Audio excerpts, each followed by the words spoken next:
Bulletin d'information de Radio M, bienvenue à tous. Détenus d'opinion au tribunal de Sidi Mohamed d'Alger, le procès de Toufiq Hassani et Mohamed Hallal est renvoyé ce jeudi à l'audience du 30 juillet, après les renvois du 2 juillet, du 25 juin, du 18 juin, du 11 mai et du 23 février dernier. Ils ont été mis en liberté provisoire depuis le 2 janvier dernier. Toufiq Hassani est en détention provisoire à la prison de Chlef actuellement et poursuivi dans 3 autres affaires. Le procès a été renvoyé automatiquement suite à la décision du ministère de la Justice relative aux mesures de protection contre la propagation du Covid. À Relizane, le procès des détenus d'opinion Abdallah Ben Aoun et Khaldi Yassine se poursuit malgré le refus du renvoi suite à la dégradation de la santé de Abdallah Ben Aoun qui avait demandé de renvoyer son procès. Toujours à Relizane, la chambre d'accusation déclare non compétente d'étudier la demande de liberté provisoire du détenu Abdallah Ben Aoun. Les raisons sont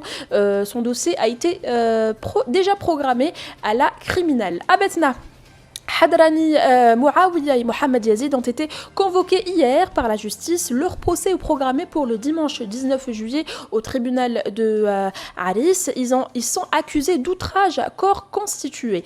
À Chlef, le verdict dans le procès du détenu Youssef Bouzina est tombé hier, mercredi, au tribunal de Chlef. Il est condamné à 2 ans de prison ferme et à une amende. Dans la même wilaya, le détenu Abdelkader Jaballah est condamné à 18 mois de prison ferme et à une amende.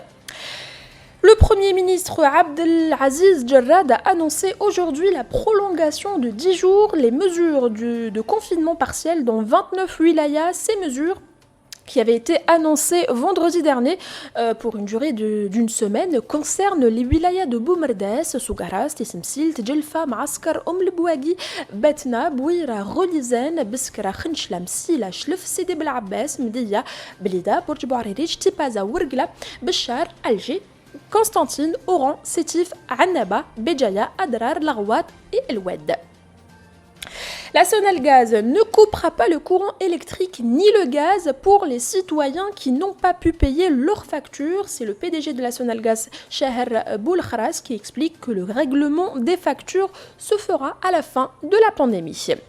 Automobile, un taux d'intégration de 10% en moyenne sera exigé chaque année pour les futurs industriels. Le ministre de la Communication et porte-parole du gouvernement, Ammar Belhimer, a expliqué dans une déclaration que le cahier de charges relatif à l'industrie automobile exigera des constructeurs d'atteindre un taux d'intégration progressif de 50% durant les 5 premières années d'activité.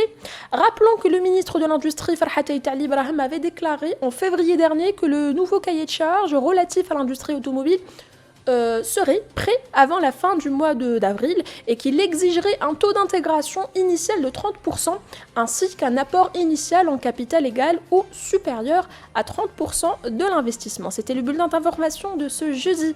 Merci de nous avoir suivis. Excellent week-end à tous.